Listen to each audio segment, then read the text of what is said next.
कि इसमें कौन सफेद पोश है, और सफेद पोश है ये मैं गारंटी के साथ कहता हूं, और उत्तराखंड बेरोजगार संघ दावे के साथ कहता है कि सफेद पोश है।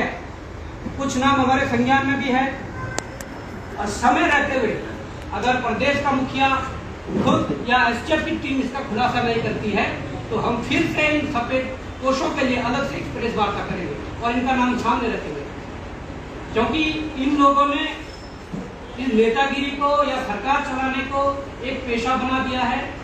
ये चाह रहे हैं कि हमारे युवा पैसे में नौकरी खरीदे, और ये प्रचलन शुरू हो गया था। और मानसिकता उत्तराखंड के युवाओं की ये हो गई थी कि शायद जो उत्तराखंड में सिस्टम चल रहा है उस सिस्टम पे ही चलना पड़ेगा, वैसा ही शायद सिस्टम होता है, उस सिस्टम की ओर ही जाना पड़ेगा। परंतु आज एक एक बेरोजगार की, एक एक अभिभावक की, एक एक जो हमारे सामाजिक कार्यकर्ता हैं या जो सोशल वर्कर जो होते हैं, जो हर मुद्दे पर अपनी आवाज को मुखर करते हैं, उन्हें ये पता लग गया है और ये साबित हो गया है कि उत्तराखंड में ये गोरख धंधा लंबे समय से चल रहा है। अब बात सिर्फ ये है, मैं पूरे प्रदेश के बेरोजगारों से, पूरे प्रदेश के अभिभावकों से ये आह्वान करना चाहता हूँ कि हमारे जो 7 सितंबर को जो हम परेड ग्राउंड से सचिवालय के लिए जो कूच करना है, उसमें आप बढ़ चढ़कर हिस्सा लें। आप अपने बच्चों के भविष्य को बचाने के लिए आप सड़कों पर उतरें। ये समय है कि उत्तराखंड बनने के बाद से जो भी यहाँ गंदगी हुई है, इन माफियाओं ने, इन भ्रष्टाचारियों ने जो गंदगी करी है, उस गंदगी को साफ करने की ये बारी आ चुकी है और इसे साफ करना होगा। ये किसी अकेले की बात नहीं है, ये बॉबी कुमार की बात नहीं है, राम खंडवाल की बात नहीं है, लुसुन की बात नहीं है, धामी जी की बात नहीं है। इसको जब ये जन आंदोलन बन चुका है, आज गली गली, गांव गांव, शहर शहर लोग सड़कों पर उतर चुके हैं, ये जन आंदोलन बन चुका है। और हमारे जो पत्रकार बंधु हैं, उन लोगों ने इस चीज को प्रमुखता से जब उठाया तो आज ये तस्वीरें सबके सामने आ चुकी हैं। मुख्यतः हमारी जो 7 अप्रैल की रैली होनी है, उसमें 7 सितंबर की जो रैली होनी है, उसमें मैं कह दूं कि जो मुख्य मांगे हैं, सबसे फर्स्ट मांग जो उसमें है, वीडियो बीपीडीओ स्नातक स्तरीय परीक्षा, जिस परीक्षा के माध्यम से ये सारा भ्रष्टाचार उजागर हुआ है, उस परीक्षा में बड़े स्तर पर खरीद फरोख्त हुई है, बड़े व्यापक स्तर पर पेपर सर्कुलेट हुआ है, तो इस परीक्षा को तुरंत रद्द कर इसे दोबारा कराकर यहाँ के छात्रों के साथ न्याय करें, क्योंकि इससे सरकार के प्रति विश्वसनीयता बढ़ेगी, इससे आयोगों के प्रति विश्वसनीयता बढ़ेगी। हम इसलिए भी आरोप लगा रहे हैं कि अगर ये कहते हैं कि हम इसको रद्द नहीं करके कुछ बीच का रास्ता निकालते हैं, बीच के रास्ते 22 सालों से निकालते आ रहे हैं, और बीच के रास्ते में कभी विधायक के आदमी को क्लीन चिट मिल जाती है, कभी मंत्रियों के आदमी को क्लीन चिट मिल जाती है, कभी मुख्यमंत्री के जो लोग हैं उनको क्लीन चिट मिल जाती है। तो हम कभी नहीं चाहेंगे कि ये जो गंदगी साफ करने का जो हमारे प्रदेश का जो युवा है ये काम करेगा, उसमें ऐसी अड़चने आए। दूसरी जो हमारी मांग है, उसमें यूकेएसएससी, यूकेपीएससी, विधानसभा सचिवालय, सहकारिता विभाग में बड़ा घोटाला हुआ है, उच्च शिक्षा में भी आप देख सकते हैं, और स्वास्थ्य विभाग को एसटीएफ के पास जांच वाली जो भर्तियों में भ्रष्टाचार की जो भर्तियां उनके पास, एसटीएफ के पास गई है, इनकी जांच उच्च न्यायालय, सर्वोच्च न्यायालय के सिटिंग जज की निगरानी में सीबीआई से करवाई जाए, ये प्रदेश के युवाओं की मांग है।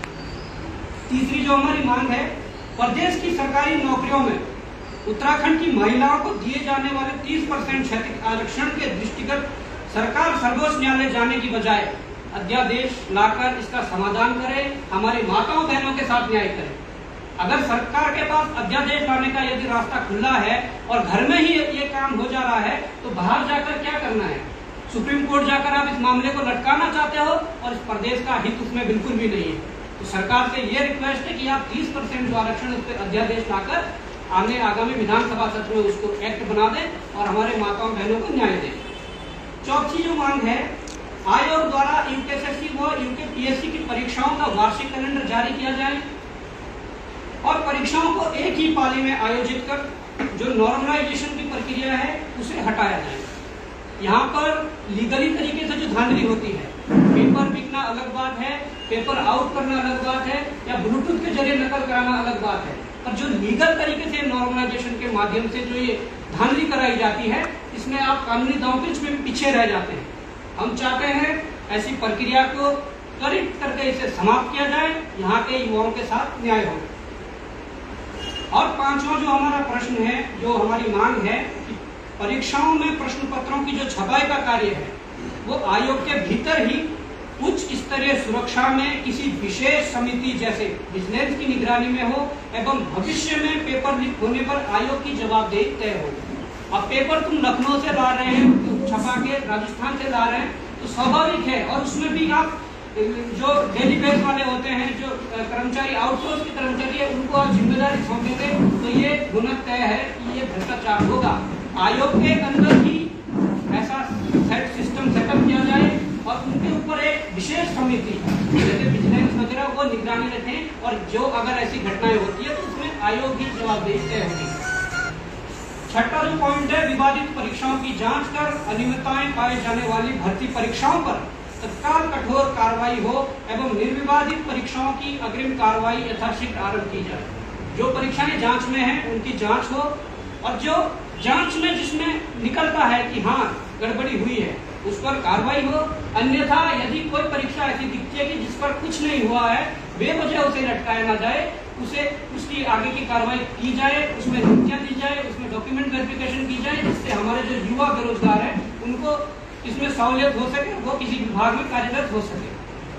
सातवीं जो मांग है, सख्त नकल रोधी कानून का ड्राफ्ट यथाशीघ्र एक निश्चित अंतराल में तैयार करवाकर लागू करने से पूर्व युवाओं के समक्ष भी प्रस्तुत किया जाए। लोकतंत्र में यही खूबी है, लोकतंत्र में यही लोकतंत्र की मजबूती है। सरकार यदि कानून रोधी ये नकल रोधी जो कानून ला रही है, इसको एक बार ड्राफ्ट तैयार करके आप जनता के बीच रखिए कि हम किस तरीके से रख रहे हैं। ये कानून राजस्थान में लागू हो रखा है और आप उसके तर्ज पर उत्तराखंड में ये नकल रोधी कानून लागू करें। आठवीं जो हमारी मांग है, सभी बैकडोर जो चोर दरवाजे से होने वाली भर्तियों को पूर्ण रूप से रोक लगाई जाए एवं किसी विभाग में अस्थायी पदों पर होने वाली नियुक्तियों को भी पारदर्शी व्यवस्था लिखित परीक्षा के माध्यम से संपन्न करवाने हेतु प्रणाली विकसित की जाए। देखिए क्या होता है कि नेता मंत्री जो आजकल चल रहा है, किसी ने एक लेटर लिख दिया कि मुझे गुप्त सूत्रों से पता लगा कि वहां पर सीट खाली है, ये चल रहा है और ये सब आपके सामने वायरल हो रहा है और मुझे वहां पर नियुक्ति, और विधानसभा अध्यक्ष तुरंत मोहर लगाकर कह रहे हैं कि इन्हें रक्षक के पद पर नियुक्ति दी जाए। तो ये नहीं है कि इसमें कोई सीधी भर्ती के माध्यम से नहीं हो रहा, ये अपनों को वही है कि अंधा बांटे रेवड़ी और अपनों को दूर, ये वही सीन है। ये बैकडोर एंट्री पूर्णतः बंद होनी चाहिए। योग्य जो हमारे व्यक्ति हैं, योग्य हमारे बेरोजगार हैं, योग्य हमारे उम्मीदवार हैं, उनको इस प्रकार की नौकरियों में जाना है और विभागों में अगर योग्य व्यक्ति बैठेंगे तो हमारा उत्तराखंड, हमारी देवभूमि जरूर प्रगति करेगा। अंतिम और नौवां जो हमारा पॉइंट है, उत्तराखंड राज्य के नागरिकों के हितों को ध्यान में रखते हुए उच्च शिक्षा सहायक प्राध्यापक भर्ती में एपीआई स्कोर को तत्काल हटाया जाए व यूसेट को विगत 6 वर्षों से अतिथि तक आयोजित नहीं हुई है, इसका वर्षवार आयोजन किया जाए। क्या कर रखा है कि हमारे जो उच्च शिक्षा जो है उसमें असिस्टेंट प्रोफेसर की भर्ती होती है, वहाँ पर बाहर के लोग, राज्य से बाहर के लोग और राज्य के हमारे लोग जो है जो पीएचडी धारक या नेट क्वालिफाइड होते हैं वो उसमें एलिजिबल होते हैं। उसमें क्या करा इन्होंने, पूरा रिटर्न का सुपड़ा ही साफ कर दिया। रिटर्न के माध्यम से नौकरी नहीं दी जाएगी, जो एकेडमिक जो क्वालिफिकेशन होगी उस आधार पर मेरिट बनाकर और इंटरव्यू के आधार पर नौकरी देने की बात कर रहे हैं। और ये इतना बड़ा पद है असिस्टेंट प्रोफेसर का कि इसमें लाखों रुपए सैलरी है, और इस पद की लालच के लिए क्या गारंटी है कि हमारे जो आज पैसों में जो नौकरियां खरीद रहे हैं वो लोग इस पर दांव नहीं खेलेंगे। तो हमारा सरकार से निवेदन है कि उत्तराखंड के हित के लिए, उत्तराखंड के बेरोजगारों के हित के लिए इस प्रकार की प्रक्रिया को हटाया जाए। एपीआई प्रक्रिया को इसको हटाकर आप यहाँ पर लिखित रूप से इसे संपन्न करवाएं, और जो आपका इंटरव्यू का जो पार्ट रहता है वो 85 और 15 के रेशो में इसको संपन्न करवाया जाए। जी धन्यवाद। किसी का सवाल? बॉबी कुमार जी, आप कह रहे हैं कि सफेद ले लो, मेरी तो लगी है, तो औरों को लगाने का मौका दे दो ना।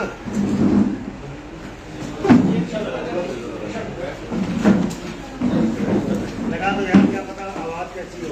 ये बात तय कर दो।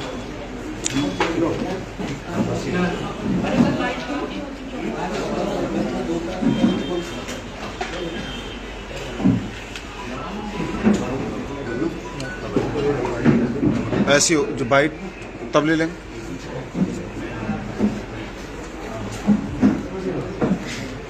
सुन ये आईडी भी रख दो।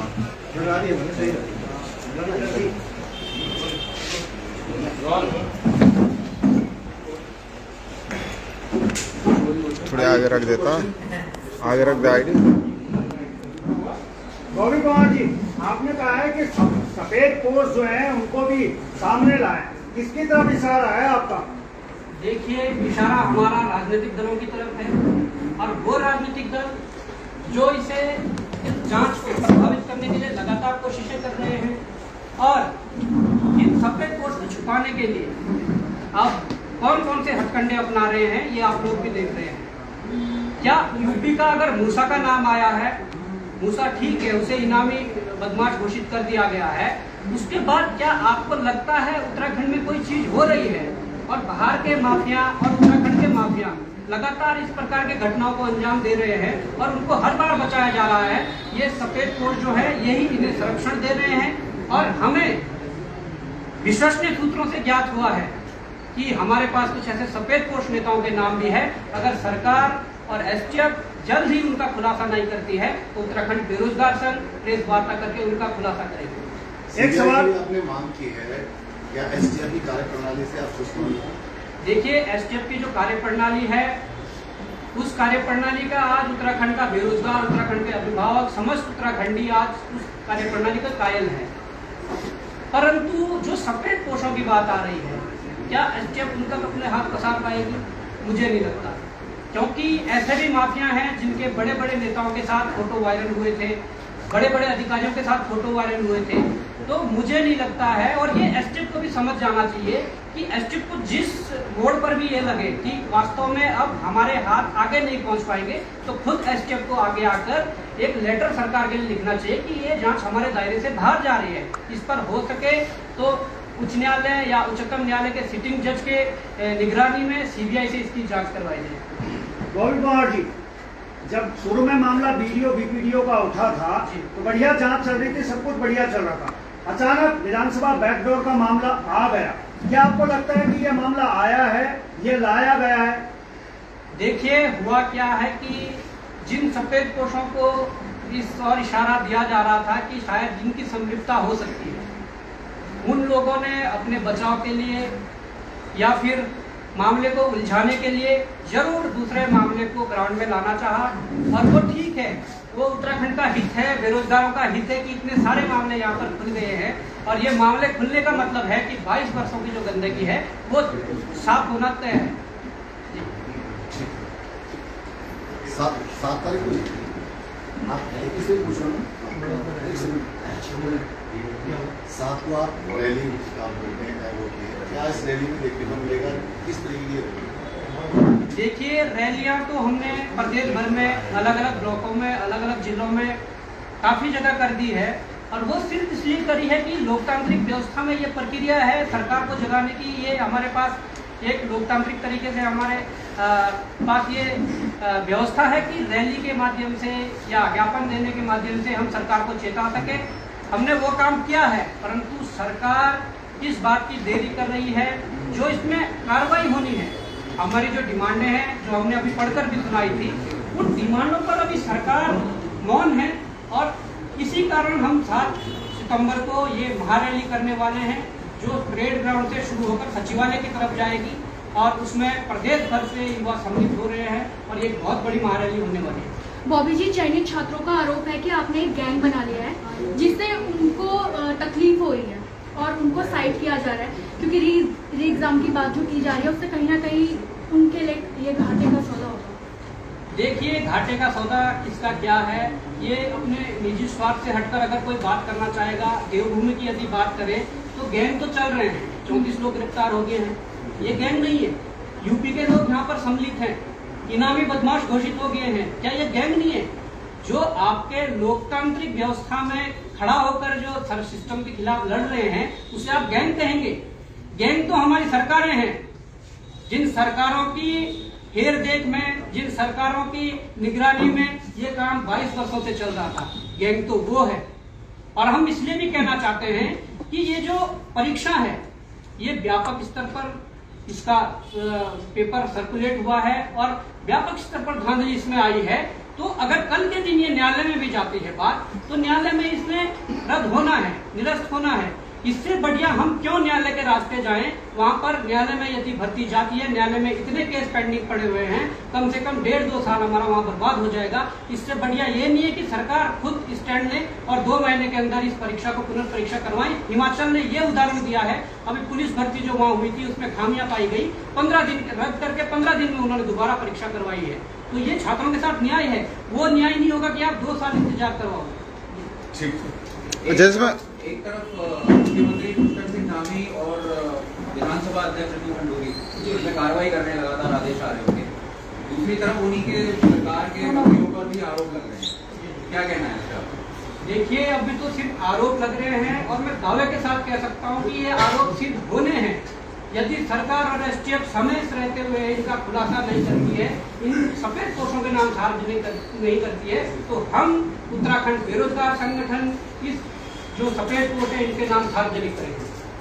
अच्छा, इसमें पेपर लीक का मामला रहेगा महारैली में या विधानसभा बैकडोर का मामला भी रहेगा? देखिए, हमने 9 मांगे जो है पढ़कर सुनाई है, उसमें विधानसभा भी है, ये पेपर लीक का मामला भी है, सहकारिता विभाग में घोटाला है, स्वास्थ्य विभाग में घोटाला है, एपीआई स्कोर वाला है, ये सारी चीजें हैं, सीबीआई जांच का मामला, ये सारी चीजें हमारी मांगों में है। इसको लेकर सचिवालय कुछ किया जाएगा। ठीक। गौरव भाई, क्या आपको लगता है कि किस तरीके से कमेटी बनी है विधानसभा में तो क्योंकि अभी जिन पर मुख्य आरोप है वो तो पद पर बने हुए हैं, क्या इस्तीफा होना चाहिए, आप लोग मानते हैं? देखिए, ये तो उनकी नैतिकता भी बनती थी। लाल बहादुर शास्त्री जी के टाइम पे जब वो रेल मंत्री थे, रेल दुर्घटना होने पर उन्होंने अपने पद से नैतिकता के आधार पर इस्तीफा दे दिया था। तो हमें ऐसे नेता चाहिए।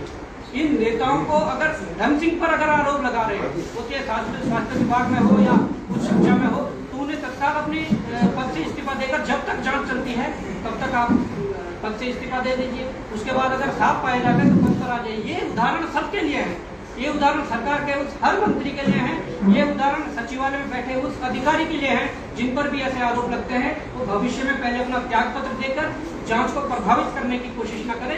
जब जांच में वो पाक साफ हो जाए तो अपने पद को फिर से पा सकता है। ये